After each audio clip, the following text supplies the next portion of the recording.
지금 전 세계 군사 전문가들이 동남아시아의 한 국경 분쟁을 숨죽여 지켜보고 있습니다.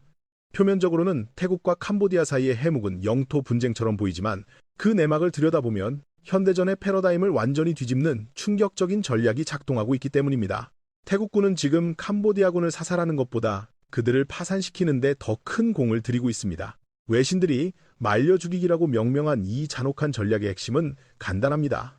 캄보디아가 총 한 발을 쏠 때마다 감당할 수 없는 비용을 치르게 만드는 것입니다. 현재 첩보 당국과 군사 분석가들의 데이터가 가리키는 결론은 냉혹합니다. 캄보디아의 전쟁 수행 능력은 길어야 3주, 그 이후에는 국가 재정이 군사 비용을 감당하지 못해 스스로 무너질 것이라는 전망입니다. 도대체 태국은 어떤 방식으로 전쟁을 치르기에 상대방을 3주 만에 경제적 식물 상태로 만들겠다는 것일까요? 오늘 우리는 포성 뒤에 숨겨진 가장 잔인한 무기, 바로 돈에 대한 이야기를 해보려 합니다. 전쟁의 승패를 가르는 첫 번째 지표는 바로 교환비입니다. 하지만 여기서 말하는 교환비는 단순히 아군 1명이 죽을 때 적군 몇 명을 사살했느냐의 문제가 아닙니다. 내가 1달러를 쓸 때 적이 얼마를 쓰게 만드느냐, 바로 경제적 교환비가 핵심입니다. 현재 태국 공군의 주력인 F-16 전투기와 그리펜 편대는 이 경제적 교환비에서 압도적인 우위를 점하고 있습니다. 분석에 따르면 태국 공군의 F-16 전투기가 한 번 출격해서 작전을 수행하는 데 드는 총비용은 약 2만 달러에서 2만 5천 달러 수준으로 추산됩니다. 이 비용에는 연료비, 정비비, 그리고 조종사의 인건비와 일반적인 무장 비용이 모두 포함됩니다. 태국은 이 정도 비용으로 캄보디아 국경의 핵심 시설을 정밀 타격하고 유유히 기지로 복귀합니다. 반면 이에 대응해야 하는 캄보디아의 상황은 절망적입니다. 캄보디아군의 주력 대응 수단은 구소련제 BM-21 다연장 로켓입니다.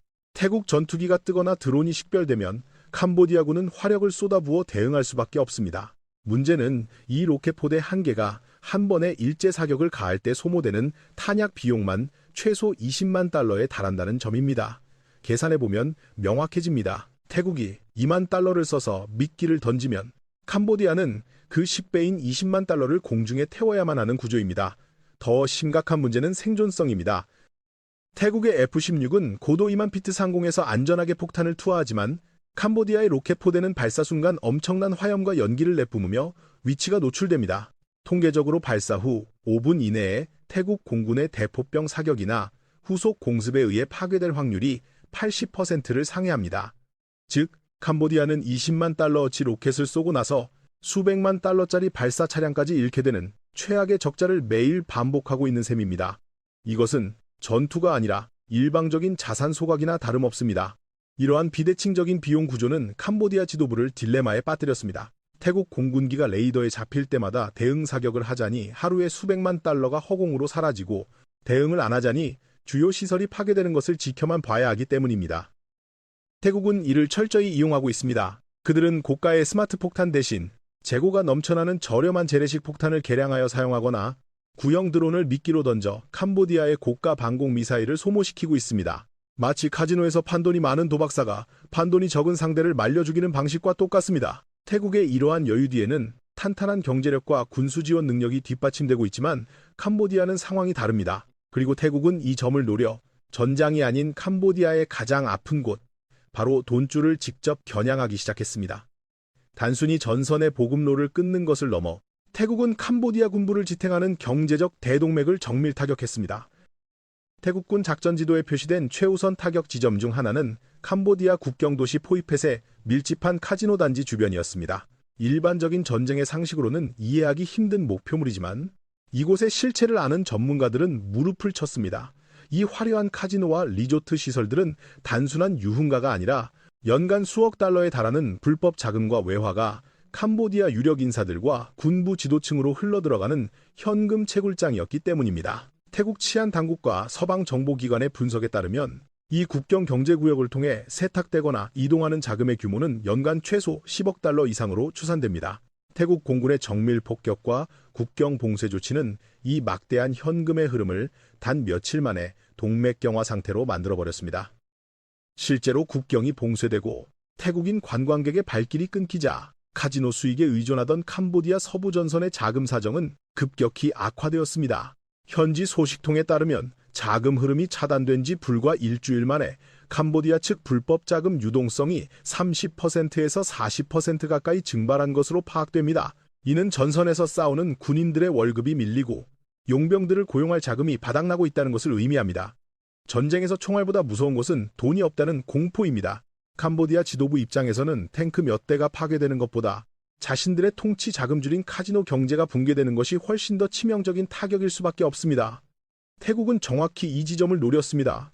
군사적 승리가 아닌 상대방 지배계층의 지갑을 털어버림으로써 전쟁 지속 의지 자체를 꺾어버리는 고도의 심리전이자 경제전입니다. 설상가상으로 캄보디아군을 옥죄는 것은 돈뿐만이 아닙니다. 전선의 물리적 시간 제한, 즉 3주라는 데드라인이 째깍거리고 있습니다. 군수 전문가들이 위성사진과 정보자산을 통해 분석한 결과 캄보디아 북서부 전선에 비축된 탄약과 연료의 양은 현재와 같은 고강도 교전이 지속될 경우 길어야 2주에서 3주를 버티기 힘든 수준인 것으로 드러났습니다. 반면 태국은 자국 내 잘 갖춰진 군수기지와 철도, 도로망을 활용해 끊임없이 물자를 전선으로 실어 나르고 있습니다. 태국이 최소 수개월 단위의 작전 지속 능력을 보여주는 것과 대조적으로 캄보디아는 보급선이 끊긴 채 고립된 섬처럼 말라가고 있습니다. 캄보디아 국방 예산은 연간 약 13억 달러에서 최대 50억 달러 수준으로 추정되는데 현재의 소모전 양상은 이 예산 구조로는 감당이 불가능합니다. 태국이 하루 평균 1천만 달러 수준의 작전 비용을 안정적으로 지출하며 관리 가능한 전쟁을 하는 동안 캄보디아는 동일한 강도로 맞서기 위해 국방 예산의 월별 집행 한도를 훨씬 초과하는 비용을 쏟아부어야 합니다. 만약 이 교전이 한 달 이상 지속된다면 캄보디아는 국가 재정의 10% 이상을 국경 소모전에 태워야 하는 국가적 비상사태에 직면하게 됩니다. 캄보디아 정부가 이재민 지원과 임시 수용시설을 위해 하루 수백만 달러를 추가로 투입해야 하는 상황까지 겹치면서 내부는 그야말로 붕괴 직전입니다. 돈은 말랐고 탄약 창고는 비어가는데 하늘에는 여전히 태국의 전투기들이 떠 있습니다. 이것이 바로 태국이 설계한 파산 시나리오의 실체입니다. 캄보디아 지상군이 아무리 용맹하게 저항하려 해도 보이지 않는 곳에서 이미 승패의 기울기는 돌이킬 수 없을 만큼 벌어져 버린 것입니다. 결국 이 모든 경제적, 물리적 격차를 확정짓는 결정타는 하늘에서 내려왔습니다. 전황을 가른 가장 잔인한 숫자는 바로 112 대 0입니다. 군사 전문 매체들의 분석에 따르면 태국 공군은 F-16 파이팅 펠콘 28대와 스웨덴제 그리펜 전투기 11대를 포함해 총 112대 규모의 전술기를 운용하며 동남아시아 최고 수준의 공군력을 자랑합니다. 반면 캄보디아 공군은 병력일 500명 수준의 수송기와 헬기 위주의 편제로 구성되어 있어 사실상 전투기로 분류할 수 있는 전력이 전무한 상태입니다. 이 숫자 하나가 이번 사태의 성격을 완벽하게 규정합니다. 캄보디아 입장에서는 태국이 구형 F-16 한 편대만 띄워도 이에 대응할 카드가 아예 없다는 뜻입니다. 지상에서 아무리 대공포를 쏘아 올려도 고도 2만 피트 상공에서 정밀 유도 폭탄을 투하하는 전투기를 잡을 수는 없습니다. 이러한 제공권 독점 상황은 태국군에게 전장을 훤히 내려다보며 체스를 두는 것과 같은 압도적인 이점을 제공했습니다. 태국 전투기들은 캄보디아 영공을 제 집 안방처럼 드나들며 보급로를 끊고 지휘소를 타격했습니다.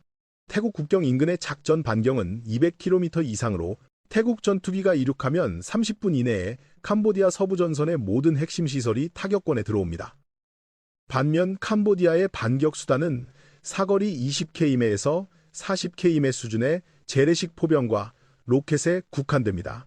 사거리와 반응 속도 그리고 타격의 정확도 면에서 이미 승부는 기울어진 지 오래입니다. 외신들이 이번 사태를 두고 공중 우세가 아니라 공중 지배라고 표현하는 이유가 바로 여기에 있습니다. 캄보디아군은 하늘을 올려다볼 때마다 죽음의 공포를 느껴야 했고 이는 지상군의 사기 저하와 지휘체계 마비로 직결되었습니다. 이번 태국 캄보디아 국경 분쟁이 한국에 던지는 메시지는 숫자로도 분명합니다. 현대전의 승패는 더 이상 누가 더 많은 병력을 가졌느냐, 누가 더 많은 포탄을 쏘느냐의 단순한 화력 싸움이 아니라는 점입니다.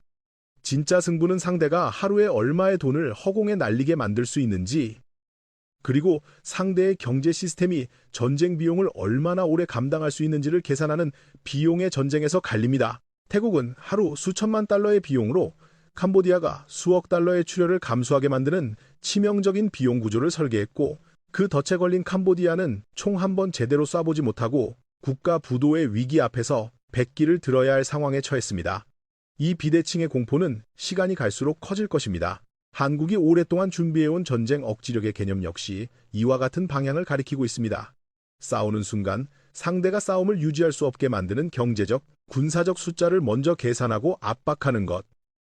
지금 동남아시아 국경에서 벌어지고 있는 이 냉혹한 전쟁은 그 계산법이 현실에서 어떻게 작동하는지를 적나라하게 보여주는 미리 보는 미래전의 축소판입니다. 전쟁은 총성이 멈추기 전에 통장의 잔고가 0이 되는 순간 끝납니다. 태국은 캄보디아를 돈으로 말려 죽임으로써 피를 적게 흘리고도 전쟁에서 이기는 가장 현대적이고도 잔혹한 승리의 방정식을 증명해 보였습니다.